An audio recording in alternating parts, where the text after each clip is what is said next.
get some for you? You don't mind? Yeah. You don't have to be sitting here. Let's see, right? Let's see. I must have missed that part of the job.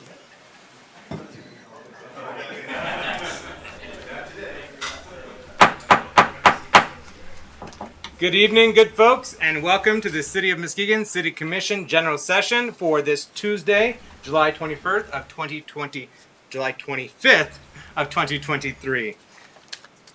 Before we get into our business, note that we have public comment on agenda items at the beginning of our meeting. So if there's something on the agenda that you wish to discuss, you do have the opportunity to speak on that item. You'll have up to 3 minutes to provide remarks. We also have a general public comment period at the end of the meeting, and you can speak on any topic that you wish. Also have 3 minutes to provide remarks then. We do ask you to complete a public comment form at the back of the room. Please provide your name and home address. Note, I will not provide your home address publicly, nor will I ask you to share your home address publicly, but we do need it for our records. Please maintain decorum and respect from the audience, so no outbursts. If you want to take advantage and have something to say to us, please avail yourselves of that during public comment period. And no, public comment period is a time for us to hear you. It is not necessarily a time for Q&A. If you do have questions, we can connect you with the appropriate staff afterwards to get those answers for you. And members of the commission are happy to dialogue further individually as well, so you can have that conversation and that engagement. All right. Before we get on with our business, we're going to be led in prayer by Pastor Dwayne Riley from Crestwood United Methodist Church. Incidentally, the church I was baptized in. And then we're going to be having the Pledge of Allegiance. And if you care to join us in either the prayer or the Pledge of Allegiance, we ask that you can to stand if you're so able to do so. Pastor Riley, yes.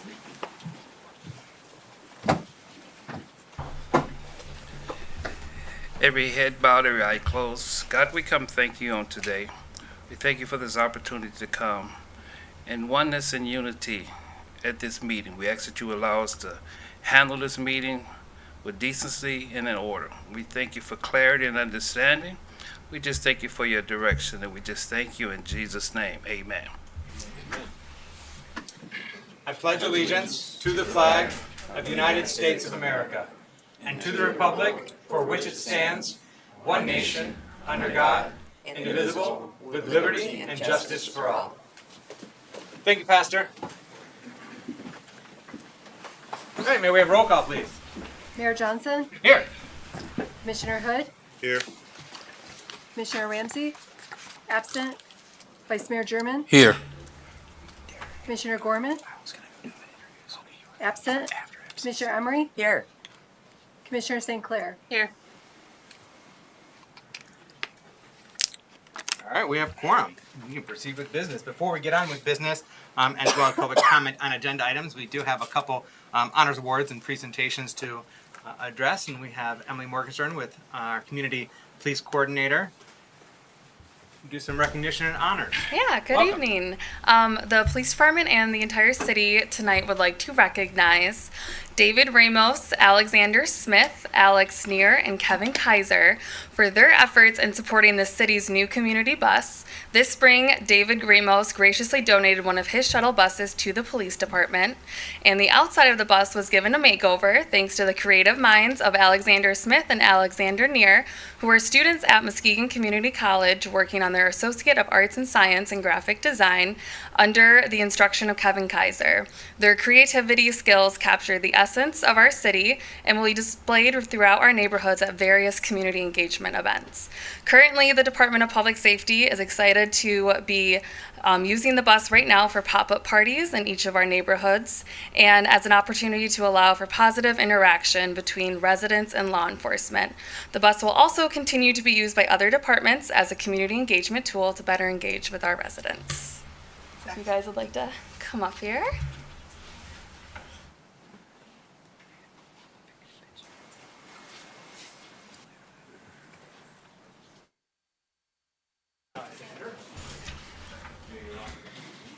Thank you. Great work. Thank you, sir. Great work. Good work, Dave. There you are. Thank you. Nicely done. Thank you. There you are. How are you? Thank you. Very nicely done. So, I love this new asset that we have in our community. Policing, saw it already in work with our neighborhood pop-up events, which is something that our community police department is doing across our city. So keep an eye out for a neighborhood that it comes to you. It's a wonderful new initiative, and thank you so much for your support for our policing and helping to build community, and that engagement is really wonderful. Thank you.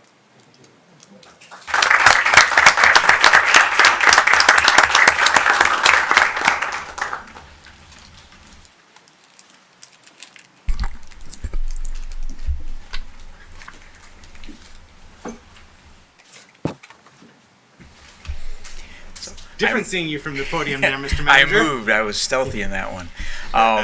So we have a tradition here in the city of introducing new staff when they arrive here at their first commission meeting. So I wanted to take this time, stand up. This July 1st, we started a new contract with the County of Muskegon on our HR. We now have a dedicated full-time HR staff person here at the city, Derek Oakes. He's into his second week here. His office is right next door to the chamber, and we've already put him to work. Yeah. But we're very excited to welcome Derek to our team. He'll integrate very well with the county team, but he will be here as our HR person around during our regular hours, and then at our other sites as well. So I don't know if you want to say anything, but welcome. Thank you so much for that introduction. I'm just elated to be here at the city working, focusing on culture, streamlining some HR processes. So I'm looking forward to working with the team. Thank you. Fantastic. Welcome aboard. Look forward to working with you for the betterment of our city and community. All right. Got a couple public comment forms, but those are going to be at the general comment at the end of the meeting. Is there anyone that wishes to give comment on an agenda item at this time? If we can get that phone number up on the screen as well, so people can phone in if they wish to give comment at this time. Is there anyone in the audience that wishes to give public comment on an agenda item? All right, we'll give it a moment for the number to scroll on the screen at home, because we are live streaming on Facebook as well as our YouTube channel and on Comcast Access Channel 96. And new this year, we're welcoming public comment by phone.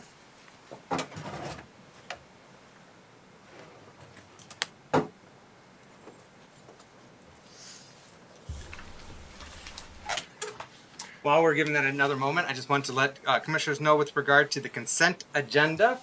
One item has been removed per staff, and that will be entertained at a later time, and that is item 7E, AT&T lease agreement renewal. So note that that has been removed. And then do we have anyone on the line that wishes to give comment by phone? We do not. All right. Then we'll move on from public comment. Commissioners, you've had an opportunity to review the consent agenda. Are there any items that you wish to have removed for separate consideration and vote? Vice Mayor German. Yes, 7C as in cat. Thank you. Commissioner St. Clair. 7H. Any other items, commissioners? And I would entertain a motion to adopt the consent agenda as presented, minus items 7C and 7H. And E's been removed. And E has been taken off the consent altogether. So moved. Oh, okay. Second. We have a motion by Commissioner St. Clair, supported by Vice Mayor German. Roll call, please. Commissioner Hood, Yes. Vice Mayor German. Yes. Commissioner Emery, Yes. Commissioner St. Clair, Yes. Mayor Johnson. Yes. Motion passes. Thank you. Item 7C, tax foreclosure, city property acquisition for 2023. Vice Mayor German. Yes, thank you, Mayor. I move to approve the purchase of the properties on the 2023 tax auction listed as presented, and to authorize the city manager and designee to close on the property. Could I offer a suggested amendment to that, Mr. Vice Mayor? Oh, what's that? With the exception of 1295 James. Okay, I didn't see. Okay. Oh, yeah, sorry, okay, that's- you sorry, put it yeah, up. yeah, Okay, that and that's was- with the exception of 1295 Yes. James Street. Yes, sir. Okay. Support? Support. All right, motion by Vice Mayor German, supported by Commissioner St. Clair. And can you just Yes. clarify what that Yes, change yeah. was right then and there? So Director Ekholm is here to kind of give some more information, but essentially there were some changes to the county's purchase agreement on these type of properties. So right now we're going to be purchasing just vacant land and not structures. 1295 James has a structure on it. Director Ekholm can kind of go into some more detail if commissioners have specific questions or background. Thank you. Vice Mayor German? Okay, thank you for that clarification, Manager Seifert. And thank you, Director Eckham. That was my first question. Are these vacant lots or are they structured properties? Yeah. But he just basically stated that. But just kind of give us an update on what's happening and why we're purchasing more properties. Sure thing. Good evening, Mayor and Commission. Yeah, thanks for the question, Vice Mayor. So the 5 properties remaining are vacant lots that exist in our neighborhoods all across the city that would be good candidates for some of our infill housing endeavors. So prior to them going to the tax auction, we wanted to recommend to the commission that we pull those off and acquire those prior to going to the full public auction. So the city staff did a site review of all the tax reverting properties in the city, both structures and vacant properties, and these are the 5 that staff recommend for the city to retain in its infill housing program, both potentially for sale or for rent products. So we're not making a specific recommendation to any existing housing development agreement we have, but these are good candidates for future infill housing. Okay. And exactly where are they located, in which wards? Sure. Or neighborhoods, I should say. Yeah, neighborhoods is easier for me Yeah, than wards, but 1974 Dowd is in Campbell Field, and it's actually down the street from an existing infill project that we're doing right now with quadplex construction underway right now. 647 Marquette is in the Jackson Hill section of the Marquette corridor, and it's about 1/3 of a mile away from an existing vacant lot that the city owns. That would be a good candidate for infill housing as well. 77 Hartford is right across the street from Hartford Terrace. That lot we've been watching for a while, waiting for it to tax revert because it's pretty badly blighted. It's a big dumping area, and we'd like to get that cleaned up in the short term and then potentially do an infill project in the long term. 1278 Pine is technically in the McLaughlin neighborhood, and is just a buildable lot. We've done quite a bit of investment in Pine during the ARP infill housing program, and we'd like to continue that moving forward. 611 Leonard is in Marquette, and we have construction underway in that section of the Marquette neighborhood right now. So these all mostly coincide with areas where we've already made housing investments or plan to make housing investments. And then just for a little bit more detail, and then 1124 Langland is in Sheldon Park. And the reason we picked that up particularly is because we have yet to make many infill housing investments in Sheldon Park because there's very few vacant lots available for us to do so. So just from an equity standpoint, we wanted to pick this up so that we can offer a new owner-occupied housing opportunity likely at that site in Sheldon Park. The site that that had a house on it that we've since recommended removing from the motion, we intended to utilize that for a CDBG rehab, but some of the changes to the language in the purchase agreement from the Muskegon County Land Bank, it's nothing they're doing right or wrong, it's just a change to the language. We feel potentially opened us up to some future exposure if anybody would ever come try through claims to get that property back, or claim that it was not given fair value, and we didn't want to face that legal exposure on something with a house on it because that could be a relatively large sum of money. It's very unlikely that would ever happen, but we're going to have to really take a look at how we approach taking houses on the auction moving forward. We feel very comfortable with vacant lots because they're relatively nominal amounts. Okay. And the total amount for the purchases? It's $4,600 and change. Yeah, don't have the added up total. So On the screen, the $4,608.93. Yep. Okay. All right. Okay. Thank you. Commissioners, any other questions or thoughts on this item?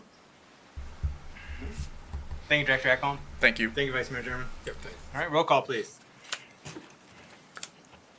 Vice Mayor German, Yes. Commissioner Emery, Yes. Commissioner St. Clair, Yes. Mayor Johnson, Yes. Commissioner Hood. Yes. Motion passes. Thank you. Next item is 7H, update to paid parking policy. Commissioner St. Clair. I move to approve the amendment to the paid parking policy. Support. All right, we have a motion by Commissioner St. Clair, supported by Commissioner Emery, to approve the amendment to the paid parking policy. And we have our Deputy City Manager, Leanne Mikesell, reporting out on this item. Welcome. Thanks. Good to be here in front of all of you. So this is just really kind of a minor change to the policy that we put forth in 2021. There's been some conversation at commission meetings about how many passes are allowed for residents and if the process that we had set forth back in 21 was the right process to continue forward with. So in the document that's in the packet, I highlighted the only changes that I made. So what we are doing is we're changing, it used to be that you could get 2 passes per residential address up until a certain date, and if you requested the passes after that date, you would only get 1 for each address. And now we're just saying it's just 2, doesn't matter about the timing. And then we've also modified how we are proving residency for people, and that is going to be at the direction of the city manager. And he's already provided that direction. Those are the only changes. Thank you. Commissioner St. Clair? I just wanted to thank the manager's office for working on this. I know it seems like an insignificant change, but I think it's really more significant than people realize. The date for getting your passes was really quite early, and if you were not quick enough to get them or savvy enough to navigate the online form, or happen to be a snowbird, or a million other reasons why people don't get things done in our timeline, you missed out on that opportunity. And I think that this is a really nice way to just simplify the process and give the citizens their due. So thanks for making this change. I appreciate it. Thank you, Commissioner St. Clair. Commissioner Emery? Yes. Anything to ask or add at this time? No, I am thankful that we're changing the language in that too for our residents. I do have something I would like to change or add to this, and that is the parking passes for any vehicle at launches. And specifically, I'm talking Grand Trunk. That if somebody goes down there with their kids to go fishing at the docks or along the shoreline, they have to have a parking pass, and they've been ticketed because of they didn't. Or taking their kids down to the bike path and parking their car. It's not just a boat launch, it's a park. So what can we do about that language? We can certainly investigate that. My understanding from my days at DPW is that we had instituted these parking restrictions at the launches because we didn't want people that were not launching boats to take up all the parking, so that people who wanted to launch a boat didn't have a place to park their vehicle and their trailer. So we can certainly look at how Grand Trunk is being used. Yeah, that's only at Grand Trunk though. There's no parking permits required at Hartshorn or at Fisherman's Landing. It's true. So I think we need to look at that. Sure, If you would, yeah. please. Yeah. Thank you. I'm gonna jump in on this conversation because I know this came up several months ago as well in terms of confusion around this enforcement and the ticketing at specifically Grand Trunk. And I believe, I don't know if Chief Kozel is in a position to weigh in on this, but I thought that this had been looked into and there was some conflicting, the policy and the ordinance don't align. And so I wonder if the Chief Kozel can weigh in on the ordinance itself and whether the ordinance does empower enforcement on that. And if so, then it would be more than just a matter of modifying this policy. We would need to modify an ordinance as well if we want to get rid of that requirement. Yes. So Chief Kozel, are you in a position to weigh in from the ordinance perspective about enforcement of the parking at the launch ramp separate from a trailer launch pass. Correct. So according to 92.71, where a daily or seasonal pass is required as indicated by a posted sign for a motor vehicle to park, then it shall be done as such. If it's not, then it will be ticketed.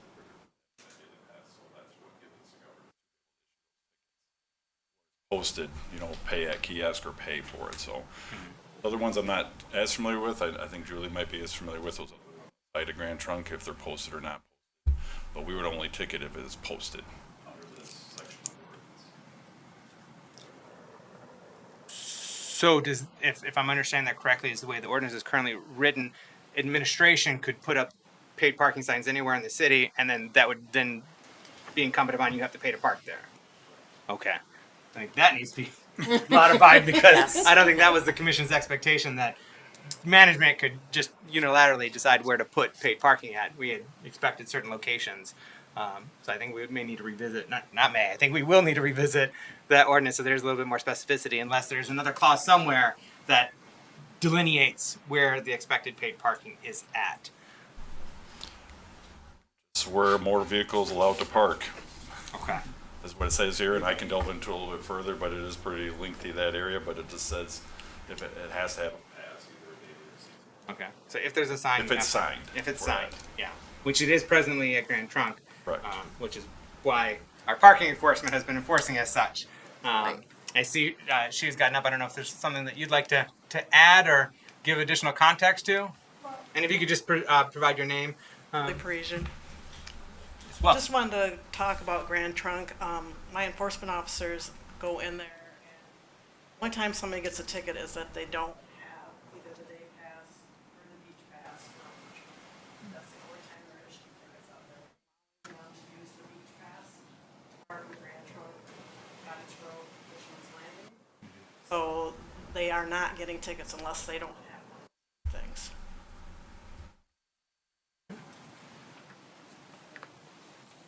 We do have signs posted at the entrance of each one of them.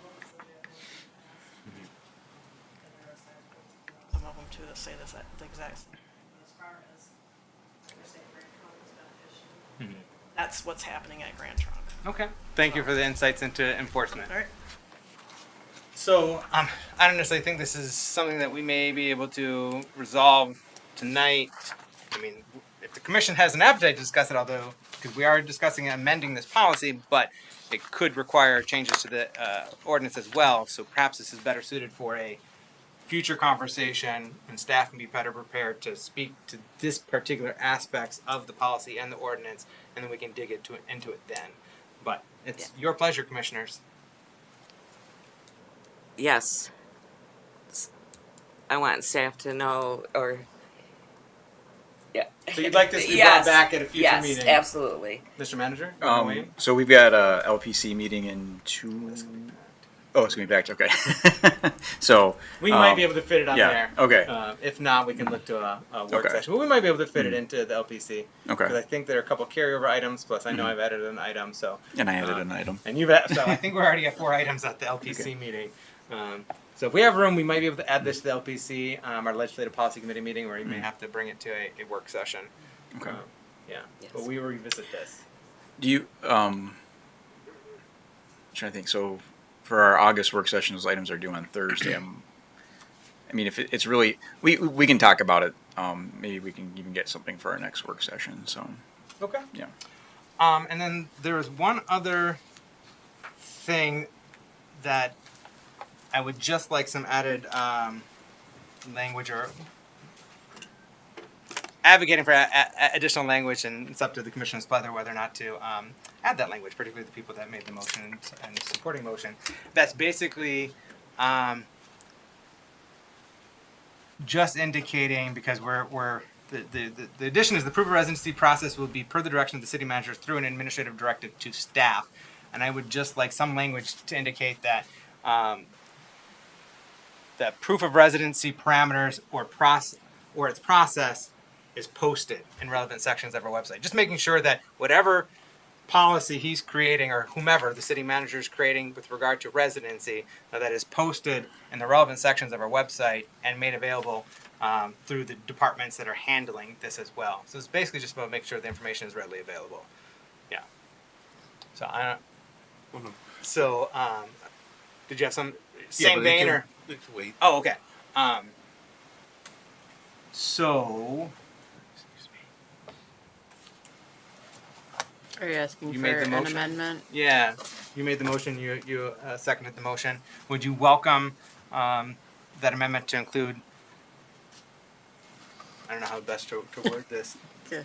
It's a lot of words. Chief counselor. This proof of residency process will be put the direction of the city manager through administrative directive to staff, which will be published on relevant sections of the city website. Is that good? I am amenable to that amendment. Okay. Doing this policy making on the fly. And I support it. Okay. So Commissioner St. Clair and Commissioner Emery are good with that motion and that the modified motion. Got that, Madam Clerk, did you Can get you that? repeat that, please? Which will be published on the relevant sections of the city's website. Okay. Y'all good with that? Yes. Okay. So now we have our new motion. But before I call on Commissioner Hood, I do want to say thank you, Commissioner Hood, for bringing this topic up under any other business at our prior meeting just recently, which prompted us to revisit this and change it. Which I think our original intent when we moved forward with paid parking was to make it available for everybody.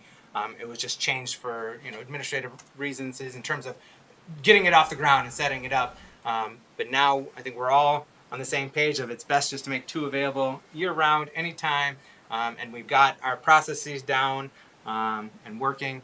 And so thank you for bringing this up recently and precipitating this amendment to this policy tonight, so we can make 2 available to every resident as our original intent was all along. So thank you. Now I yield the floor to you, Commissioner Hood. Thank you, Mayor.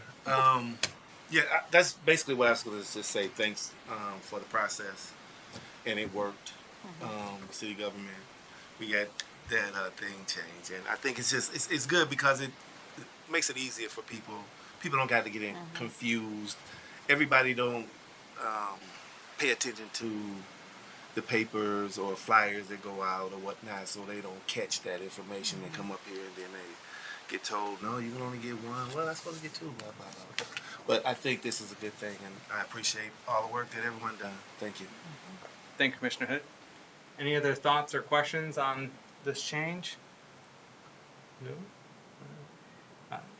Thank you, Deputy Mike Zell, for bringing this forward and making this change. So I think we're in a happier place with this, and I really cannot wait. We may not get there for next year, but I'm going to advocate and I'm going to speak on it and I'm going to manifest it that we're going to have good cellular coverage, enhanced cellular service at Pier Marquette and the beach that then enables us to have a digital parking pass system that's connected to license plates rather than having to deal with physical passes and exchanging them and buying them and they're just connected to license plates. And then we'll be in a position to allow our residents and households to have even more than 2, because we have multi-generational households in our city, some with several adults with several different vehicles, and it wouldn't be great if we could expand that even further. So thank you again for your work, and I'm hopeful for continuous improvement with that digital-based As am I. parking permit. All right, thank you again. All right, roll call, please. Vice Mayor German, Yes. Commissioner Emery, Yes. Commissioner St. Clair, Yes. Mayor Johnson, Yes. Commissioner Hood. Yes. Motion passes. Thank you. Next up, public hearing, creation of a redevelopment project area district. Our planning department is reporting out on this. This is a public hearing, so we will have public comment.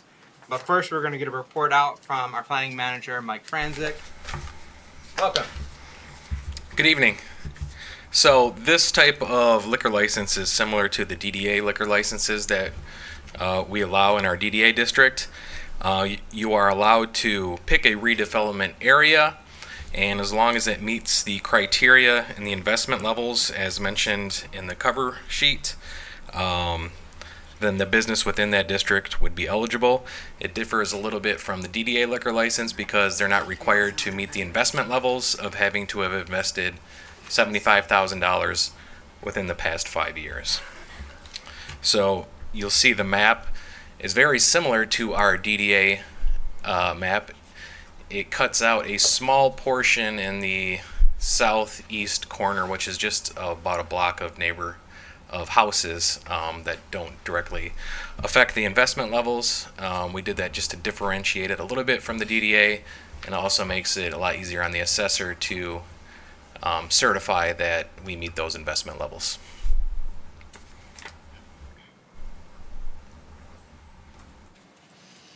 Thank you, Mr. Franzik.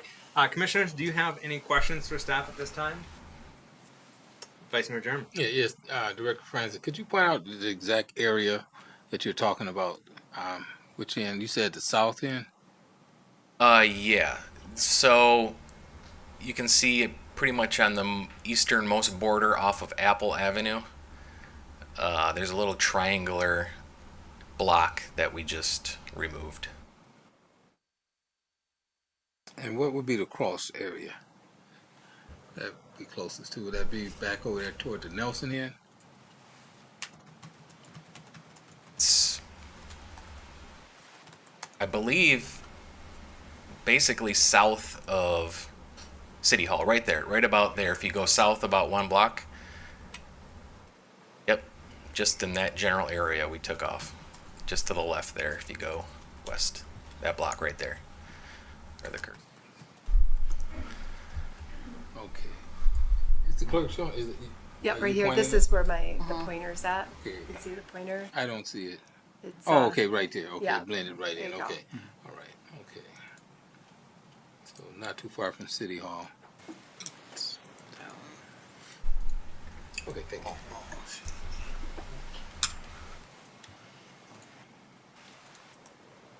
Any follow-up, Vice Mayor German? No. All right. Commissioners, any other any other questions for staff or comments otherwise? Commissioner Hood. Just so I understand this correctly, so anywhere in this redevelopment area, they could obtain, or establishment could obtain a liquor license after following certain procedures. And Yes, they do have to prove that there was not one available to them, though.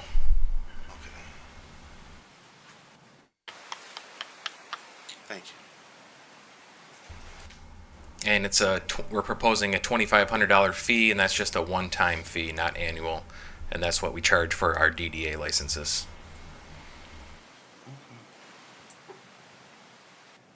Any questions, commissioners, on any additional questions on the creation of the district? Under new business, so we'll have this public hearing right now on the creation of the district, and then under new business, we'll be entertaining the issuance of a redevelopment project area liquor license. And so we will have additional opportunity to ask questions about the licensing process then, but do you have any additional questions or comments on the establishment of the district itself right now? Just one other question. Yes, So, Vice so Mayor how German. many square blocks are we talking about? That district, you said the portion over here by Apple. So, I mean, additionally added, we're talking about what? No, I was just stating that the DDA boundaries are very similar. Oh, the boundaries.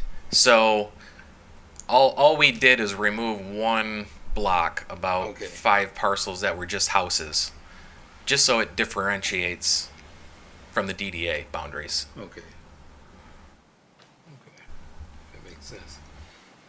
Nothing else for me. All right.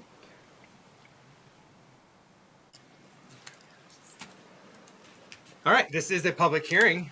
So if we can get the phone number on the screen. In the meantime, is there anyone in the audience that wishes to speak on the establishment of a redevelopment project area district for the purpose of issuance of such liquor licenses? Seeing no one in the audience, numbers on the screen. I'll give that a few moments to scroll on screen.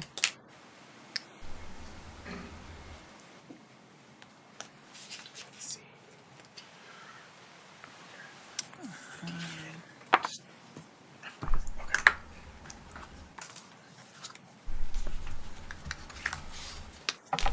Give it another moment. I doubt anyone is clamoring at home to give comment on this item. All right. No one phoning in? No, Mayor. All right then. So, Commissioners, I would entertain a motion to close the public hearing and approve the redevelopment project area district pursuant to Public Act 501 of 2006. Can I get something? So moved. Support. All right, we have a motion by Commissioner St. Clair, supported by Commissioner Hood. Any final thoughts or questions before we go to roll call? No? All right, roll call, please. Commissioner Emery? Yes. Commissioner St. Clair? Yes. Mayor Johnson? Yes. Commissioner Hood? Yes. Vice Mayor German? Yes. Motion passes. Thank you. Okay, don't go anywhere, Mr. Franzik. Right here. Next up, we have issuance of a redevelopment project area liquor license at 350 West Western Avenue. Who would like to make that motion so we may proceed?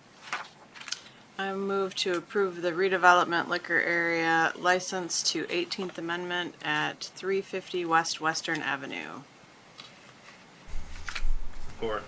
All right.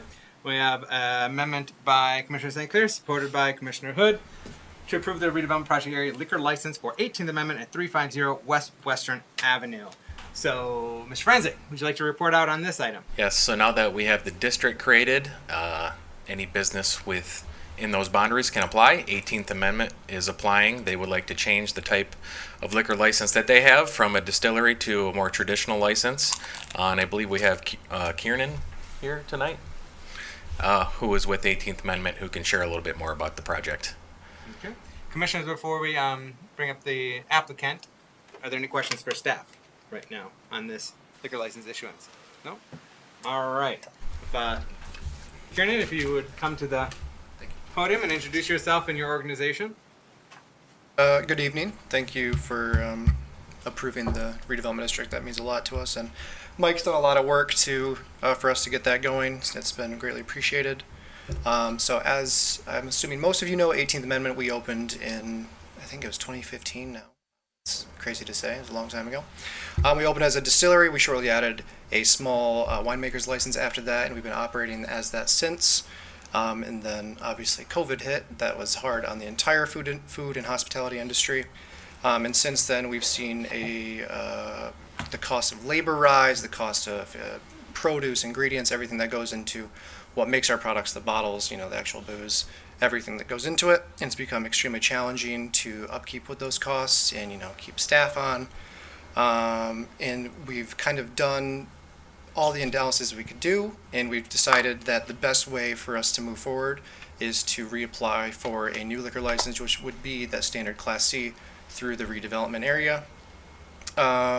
This would allow us to employ not only additional staff, but also grow our revenues through the addition of, we'd be able to add beer, we'd be able to add wine, expand our liquor selection, so we could cater to more customers and cater to the more of the visitors that come to Muskegon every year. It also frees up a significant amount of money for us to invest more into the building and more into downtown. And sorry about this. Another thing that it would free up a lot of our cash, just because there's a lot of money that goes into holding the inventory of our spirits in bulk and at high proof. And really without it, we've come to terms with the fact that we really would not be able to survive in Muskegon much longer without moving to a Class C. So we've decided that this is our best case scenario. All right. Commissioners, any questions for Mr. Pitt? Just one question. Yes, Vice Mayor German. Thank you for coming to the podium and giving us an explanation on and how important this is to your business. Did I hear you say 2015? That's when you. I think it might be 2013 now that I'm thinking about it. Yeah. Because originally, like Mike stated, we were going to go for the more standard DDA license because we put over, I don't know if you remember what the old savings bank looked like before, but it was a shell and there was absolutely nothing in it. So we put over $500,000 into that building. But unfortunately, the 5-year timeline had lapsed for the DDA license, so this is the route we decided to go. Well, time flies. It doesn't seem like it's been that long. No, it does not. Thank you for your business and what you bring to the city of Muskegon downtown. So Absolutely. It's been a pleasure being down there. We love being down there. We love the building. We want to keep it alive. Great seeing what Muskegon's become in the past 5-10 years, and it's really cool to see where it's going to be in the next 5 to 10 years. thank you. Absolutely. Thank you, Vice Mayor German. Any other questions for Mr. Pitts right now? No? With this license, will you be modifying your hours going forward then? Yep, in line I with- confirmed that with Mike, so we'd open to, I think it's the minimum of 5 days, 10 hours a day, Yep. Okay. and then hopefully expand from there. Okay. Excellent. So great business, love the location. Thank you. Nicely done with the space, right in the heart of our downtown. And thank you for you and your team for those investments and choosing to grow with Muskegon from the get-go and choosing to find a way to continue growing with us, which Absolutely. is wonderful. How will your average clientele, how will your clientele notice the differences outside of the hours of operations? How will your operations be different for patrons of your establishment? So, believe it or not, after, for as long as we've been there already, we still get guests who come in and they ask for, oh, well, can we have a Jack and Coke, or can we have beer, or can we get this wine? And we really want to be able to offer that to our customers because we still get those questions. So, not only will it be able to offer, beer for the first time, a great selection of wines and an expanded selection of liquors and mixers and liqueurs, but we'll also be able to expand our beverage program. So we take pride in the cocktails we make. We have a very creative staff that loves to come up with new recipes and ingredients and mixers. And the way our experience is kind of set up right now, we're limited because, for example, if you go to a regular bar, you can get a Negroni, and a Negroni has Campari. We can't buy Campari legally with our current license, so we have to make our own version of Campari, which we call a bitter liqueur. So by changing the new license, we can buy any of those ingredients. We have access to any of those ingredients, so we can create a much better craft cocktail experience for Muskegon by expanding that selection. All right. Excellent. The more flexibility and latitude, Absolutely. and expanded menu then. Yeah, our staff is really excited at the opportunity of doing that because they just love coming up with new cocktails. Very nice. Any final thoughts or questions? All right. Well, thank you for joining us this evening, and like I said, thank you for your continued investment and choosing to grow with Muskegon. Yeah, thank you for your consideration. All right, roll call, please. Commissioner Emery? Yes. Commissioner St. Clair? Yes. Mayor Johnson? Yes. Commissioner Hood? Yes. Vice Mayor German? Yes. Motion passes. All right, commissioners. Are there any items for discussion on any of the business? Mr. Manager, you have something? Yeah, if the commissioners want to go first, if they have anything, Okay. but then I've got it. Commissioners, anything to bring up under any other business? Commissioner St. Clair. I do. I am wondering if we can get an update on the public bathroom situation at the arena. Did that happen during bike time? Yes. Yeah. So we were still having some issues with the logistics on the doors locking and unlocking properly. So what we did was we had them operating when we had staff at the building, and then when staff left, we went and manually locked the outside doors just to kind of see how that would work. And we're going to reevaluate that. So there were just some, and I'm not quite sure on what all the exact technical issues were. I don't know if okay. So Director LeMay was emailing us back and forth, and a couple days prior to the event, he had emailed myself and the deputy manager and asked for some guidance.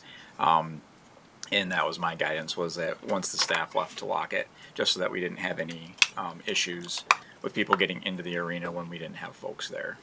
So otherwise it would have been extra staff time that we weren't expecting. So, yeah. So are we anticipating that that will be our permanent solution?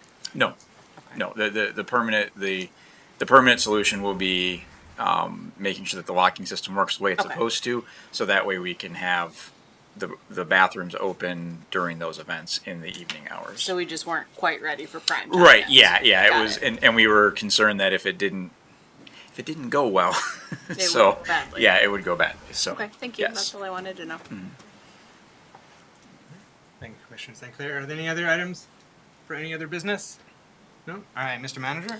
I've got a couple of staff updates. Director Vanderhyde, did you want to give an update on the Shoreline Drive? And then Director Sweet, you're up next.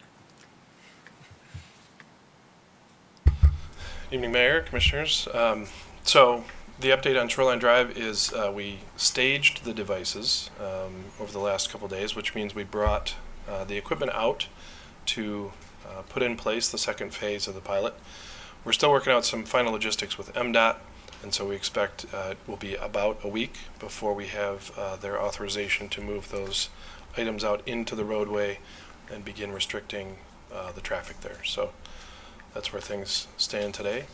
Happy to address anything else. All right. Commissioners, any questions at this time? All right. Thank you, Director Vanderhyde. Thank you. Yeah. I'm gonna connect to my computer really quick because I have something fun to show you. Ooh, we like fun. Nice way to end the meeting. It sure is. So I'm showing you guys, good evening, Mayor and Commissioners. I am hopefully putting up on the screen a copy of our first public electronic e-newsletter. So this is ready to go out tonight, and I just wanted to give you guys a heads up and a first peek at it to kind of review the content and what's going to be on there. This is a monthly e-newsletter that you guys tasked me with doing a couple months ago, and this is the first edition of it. This will be going out monthly. Our very newly formed Community Engagement, Marketing, and Communications Committee submitted all of the topics. We worked together to create it, and it is going out tonight. This is able to be delivered to anyone who signs up or subscribes through our website. So on the bottom of our the homepage or any of the pages on our website, we have a link where people can subscribe, and it is available. So this will be going out tonight and every month in the near future.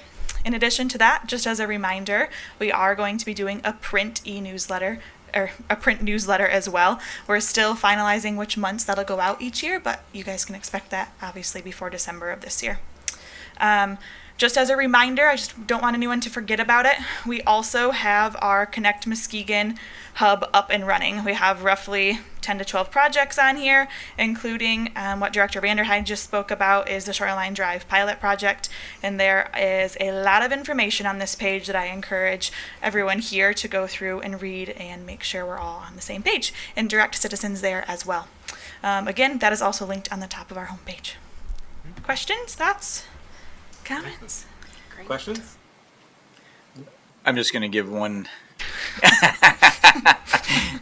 So, Director Sweet doesn't like compliments, but so the company that we use for our public engagement, Zen City, we have periodic meetings with them, and today was one of the meetings, and we learned that the content that Deborah and the team here have put together, we are in the top 5% of all Zen City customers for community engagement on the website, and they use us as an example of how these boards can work well, and how they're used by the community. So that's a great job for the communications team. Yeah, absolutely. That's wonderful work that you and your team do. Y'all are doing a phenomenal job. Makes us very happy and proud of this important work that we're doing. And not only you're putting great content on Connect Muskegon, but the fact that we're in that top 5% is also a testament to our community's appetite for that communication, for that engagement, and wanting to be part of this process. And so it was important for us to create those platforms and those processes to invite our community into it. And it's wonderful to see our citizens responding to it. And it's just onward and upward from here. So thank you so very much. Thank you, guys. And then the last thing I had was just a reminder that next week we have our special meeting where we're going to be discussing the ARPA grants that the committee had put together. We did send out to the commission the packets, so I think the mayor and I just kind of wanted to know what, as the commission, obviously we're missing 2 right now, but kind of outlining what the expectations are of the commissioners for our meeting next week. Just so that staff is sure that we're ready for what you guys are looking for. whether that's having a full discussion or if it's just the beginning of the discussion or how you see that going. Obviously, from the packet that Director Wills put together, there's a lot of information there. And then there's all the additional attachments, every application that was sent out and things of that nature. So I don't know if there's any feedback or take it as it comes during the conversation next week, however, what your pleasure is. So. Any questions? Commissioner St. Clair? Just some input, because this is in the middle of the workday. I have reserved 2 hours Okay. for this. Mhm. If I need to reserve more than 2 hours, I need to know that tonight to clear my schedule. So. What is the date that we're going to do that? August 2nd? Second. It's next Wednesday. I think it's August 2nd, yeah. Yeah. Next Wednesday, August 2nd at 1 p.m. in these chambers here. Mhm. And we're going to have it televised? Okay, yep, go for it. Is that what you'd like? Yeah, be a regular meeting. I mean, it's not a regular meeting, regular scheduled meeting, but yes. We'll reach out to Derek. So it'll be televised. So I'll just share that my personal expectation right now is that we will not be formally voting on allocation of resources or grants at that time. This is a time for us to review, discuss, deliberate, perhaps build some consensus going forward. But of course, it is a published meeting and a formal meeting of the City Commission. So if the City Commission does, present a motion and it's supported, we're required to act on it. So there's an opportunity for votes to happen. But I'll just say right now, my personal expectation is that we'll not be formally voting, and that will be brought forward to a regularly scheduled general session for approval. But options are open. So I just wanted to share that. Any other questions or thoughts with regard to that community ARPA grant meeting next week? No? All right. There's one other thing I want to share. Is that this Thursday, July 27th, at the Grand Valley State University Muskegon Innovation Hub, so downtown at 200 Viridian Drive, there's going to be a Lakeshore Innovator of the Year reception, and that's going to be honoring local entrepreneurs and visionaries at that award ceremony. It goes from 5 to 7 p.m. This year's finalists comprise a cross-section from nonprofit, entrepreneurial, municipal government, and higher education backgrounds. For more information, as well as to RSVP, please go to gvsu.edu/MIHUB, MIHub. One of our own, Mike Franzik, and our planning team is among the finalists. So I would encourage our city team to be there if possible to support and celebrate, regardless of whether or not our team prevails, to celebrate that recognition of being amongst the finalists regardless, as well as celebrating the other 4 finalists for their innovative processes and work as well. So anyone at home, you're welcome to attend. Anyone in the audience, you're welcome to attend as well. But you are encouraged to go to gvsu.edu/MIHUB to RSVP in advance. All right. And congratulations, Mr. Franzik. Thank you. And to our Planning and Economic Development team.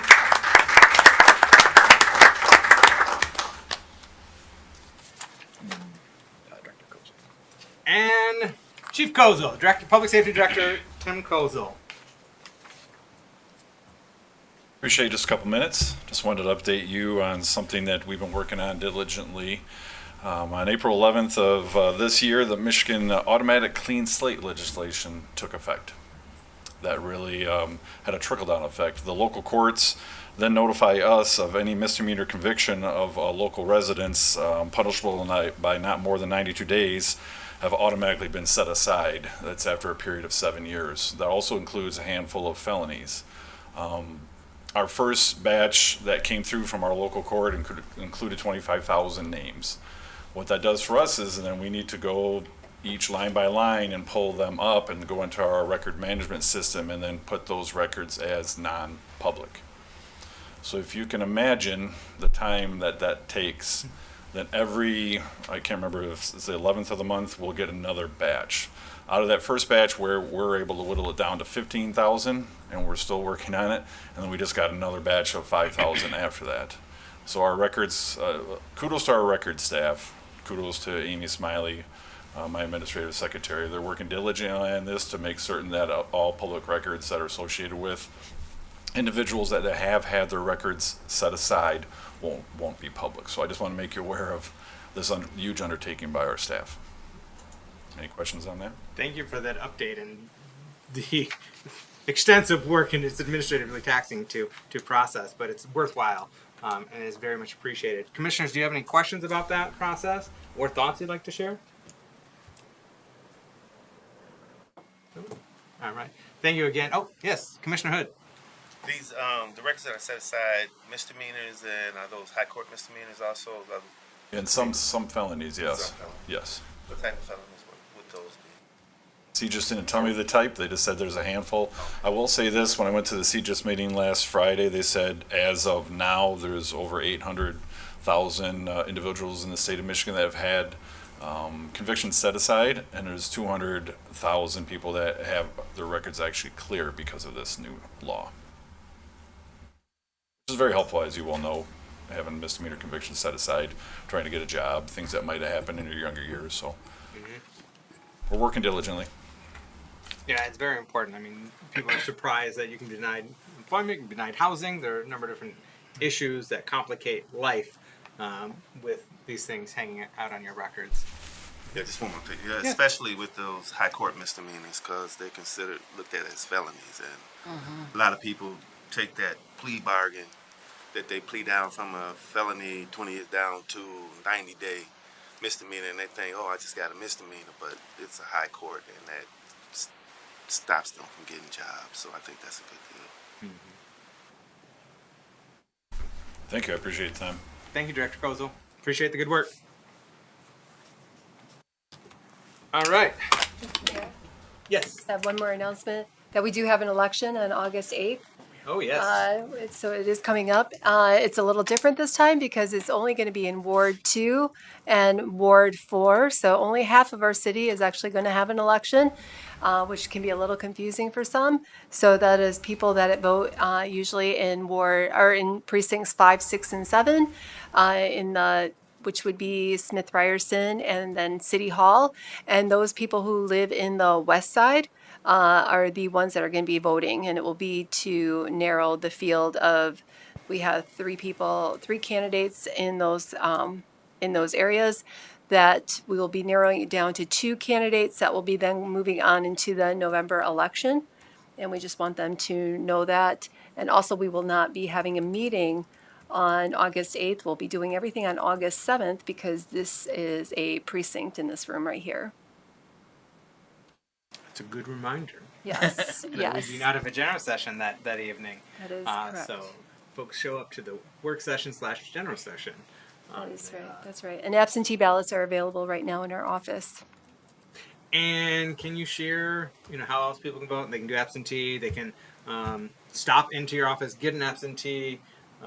There'll be same-day registration as well. If you're not registered to vote, you can register the day of the election, register to vote, and then you can vote here at City Hall with same-day registration. Yes, you can. Yes, you can go ahead and vote right here at City Hall with the same-day voter registration. And in the future, we'll have more options, but we're not ready to talk about that yet. All right. Excellent. Yes. So, folks, if you live in Ward 2 or Ward 4, please vote, vote, vote. All right. Moving on to public comment. First up, we have Ann Vandermolen joining us from Roosevelt Park. You have up to 3 minutes to provide your remarks.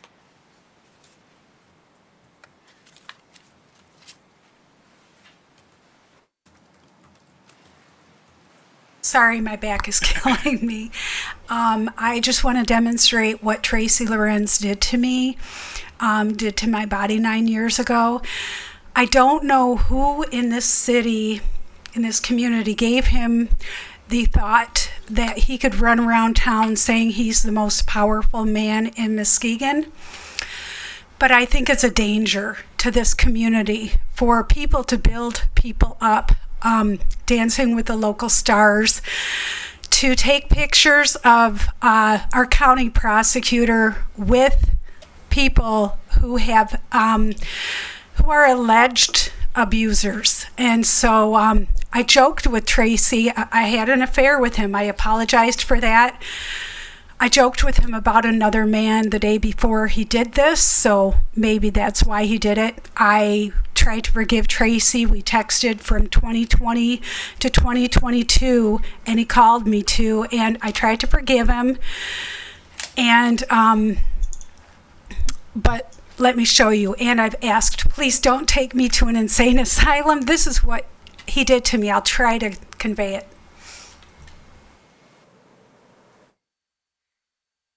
Sorry. He grabbed my head. He screamed at me in my ear at the top of his lungs, grabbed my head and shook my head because I wasn't looking at him. If that's not criminal behavior, I don't know what it is. That was my body. My body. What are women supposed to do? Other women have stabbed me in the back in this community.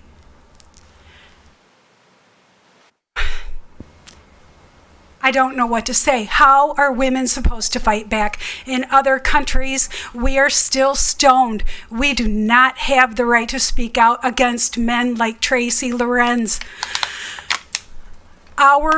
This mayor, Ken Johnson, has given me the right and all of these commissioners to speak out. Women are hiding from Tracy, 2 other women, at least. How many? I won't go into that. I have been, because of the cop who signed off on my report, he was one of my best friends in life. His wife was best friends with me for over 20 years, so I couldn't complain. I've lost my best friends, first because of my depression and then because of Tracy. My other best friend was in the domestic violence group, and they told me to shut up. They had another girl, Lisa Bush Bowers, tell me, she wrote me about a book of a message telling me to shut up about Tracy. I have no idea why. Thank you. That is your time. I wish you peace and healing. Ms. Vandermolen. Tom, I'm sorry, I don't know. Kogan? We're in the ballpark. Instruct me on how to say your last name. This is Gagan. Gagan. All right. The C. Tom Gagan. Welcome from the city of Roosevelt Park. Thank you. You have up to 3 minutes to provide your remarks. Good evening, and thank you very much. My name is Tom Gagan. I'm a lifelong resident of Muskegon. I'd like to discuss or inquire about the proposed road diet. What is the exact reasoning behind it? Pedestrian bike safety? If that's the case, can we please see all the police accident or incident reports of both pedestrian and people being struck? At least for the last 5 years along Shoreline Drive. Last week would have been a great time to test the road diet. Bike time, thousands of bikes in town, show that it works. I mean, you got tourists that come to town wanting to spend money. The thing they hate the most probably is construction. We have 3 partial diets around the area right now going, although it's pertaining to construction. There's one everyone knows, 31, or Business 31. We have Sherman Boulevard, and then even we can go to Grand Haven Bridge. That's a complete nightmare every time they go down to one lane. Now it's open for the summer, but when it is, they want more traffic, more accessibility. What's the plan for Unity Fest and Irish Fest? Once again, thousands of cars using Shoreline Drive. Plus, we're going to be all that development along Shoreline Drive. More people, more cars. I just picked a gentleman up to work for Enterprise from Milwaukee. I told him what's going on. He laughed. He goes, "We're expanding traffic lanes in Milwaukee. We want to make it easier for the tourists to get around town, not condense it." I've been around the country, seen major crosswalks for people to get across. Paint them wider, bigger lights, control them. You can see it. The bikes right now have a perfect path to get around and people to walk. Most of the walking and biking are done during 6 months of the year. What happens during the winter? Oh, we're still combined. I came down here today, it was 5 o'clock, and we had 5 o'clock traffic in both lanes. It was going smoothly, but I looked at the number of cars. I couldn't imagine that every single day in one lane. Like they say, why take away something that is working just fine unless someone or some group has something to gain personally or financially? Put it to a city or county-wide vote if it's such a great idea. Like the saying says, if it ain't broke, don't fix it. Thank you very much. Thank you for joining us this evening and Thank you. sharing your perspective. Thank you. And just a point of reference, the Connect Muskegon portal that was discussed earlier, that does have the Shoreline Drive project on there. So some of your questions can get answered there. And there's contact information on there as well to follow up any questions that aren't readily available or answered on that portal. So there's a lot of information on the Connect Muskegon portal. So, all right. Is there anyone else in the audience that wishes to give public comment at this time? All right. I see the numbers been scrolling on screen. Do we have anyone that has phoned in to give public comment? No, we do not. All right. Commissioners, I would entertain a motion to adjourn. I have one other thing there. Yes. I just want to say something that I brought to the city manager's attention and to Chief Cosell. And as our clerk stated, that we have an election coming up. And signs are coming up missing, and I've had some of my signs pulled up. And I'm only saying this because citizens have contacted me, and I personally got permission to put those signs in the yards of these residents. So I find it a disservice to the residents and going through the trouble, have to call their commissioner because of this childish act of people removing signs, and it's actually trespassing on private property as well. So I just wanted to put that out and let that be known. Yes, I am running. I've had citizens ask me, was I still running because the sign was removed out of their yard and they thought I wasn't running anymore. So for the record, I am rerunning for the seat in Ward 2, and I'll continue to serve with integrity, dignity, the fortitude. Yeah. Okay, this isn't.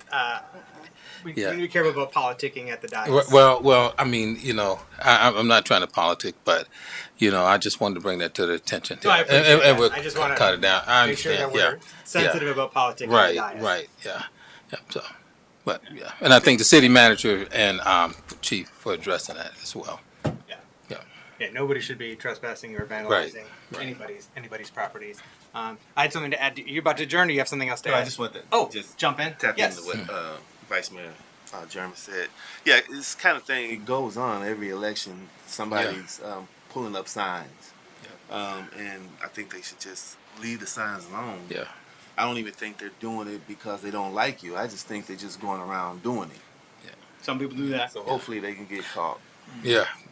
And while we're talking about without politicking, but just to speak to the political process, as now we're getting into campaign season, and I've heard out in the community some hurtful things being said about other people in other camps. And let's just, as we're moving forward with electing officials to represent our community, let's try to be civil and respectful and positive, and not have character assassinations or invent untruths in order to harm others. But let's try to engage in a positive, constructive way forward as we elect our representatives to best serve our community. And I've not experienced any of that from the candidates, just to be clear. No candidates have I heard say, things, but others in the community. And I just want to, calm the tone down a little bit in terms of this campaign process and elections. One other thing that I want to share is we are actively welcoming applications to our Parks and Recreation Advisory Committee. And so if you are interested, if you are a citizen of the city of Muskegon and you're interested in serving on our Parks and Recreation Advisory Committee, please go to the city website, shorelinecity.com, and then look for, it's under the city clerk's tab, the boards, committees, and commissions. It's also in the newsletter. And it's also in our newsletter that's about to go out tonight. So yes, awesome timing for the newsletter. So it'll be an opportunity.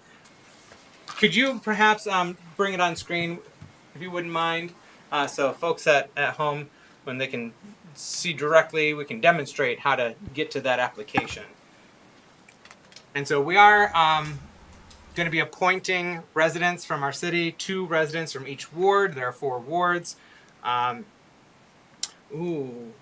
Maybe we can also get on that, I don't know if we can tonight, but tomorrow, how to look up your ward, because not everyone knows how to look up their ward or which ward they're in. So maybe we can add a link next to the on the same page for our boards, committees, and commissions about looking up your ward, because it is going to be accepted on a ward basis. 2 residents from each ward, and then 1 at-large citizen, and then 1 representative of Muskegon Public Schools. And so this Parks and Recreation Advisory Committee is going to be working in concert with our city staff to make recommendations to the City Commission on prioritization of resources for programming and capital equipment and projects, and also helping to get the update underway, the comprehensive update to our Parks and Recreation Master Plan. And so we've got this on screen now. This is the boards and committees. And how did you get here? It's actually under city services. Under city services, if you go to shorelinecity.com, then go to city services, you'll be able to find the boards and committees, and then you can then locate the Parks and Recreation Advisory Committee, and it's in alphabetical order, and you can view that and apply right online here. Ms. Coleman, did you have public comment you want to give? I just had a question. Can I transfer boards? You may apply. You may apply. You may apply. You've served so well in the Citizens District Council, Ms. Vina. But you certainly may apply to serve on the Parks and Recreation Advisory Committee. And I think there's an opportunity to give additional note on there. You might be able to editorialize and say, hey, I'm already serving on this, but I'd be interested in jumping off CDC and moving on to Parks and Recreation Advisory Committee. So you can add that notation. I believe there's an option to do so. But we're also going to, I think, work on getting a link to look up your ward so folks know exactly what ward they're from. So, with all that said, I will now entertain that motion, Commissioner Hood. I move to adjourn. Support. All right, motion by Commissioner Hood, supported by Commissioner Emery. All in favor, please indicate by saying aye. Aye. All opposed, same sign. The ayes have it. We are adjourned. Thank you. Take care. Be well. Have a good day.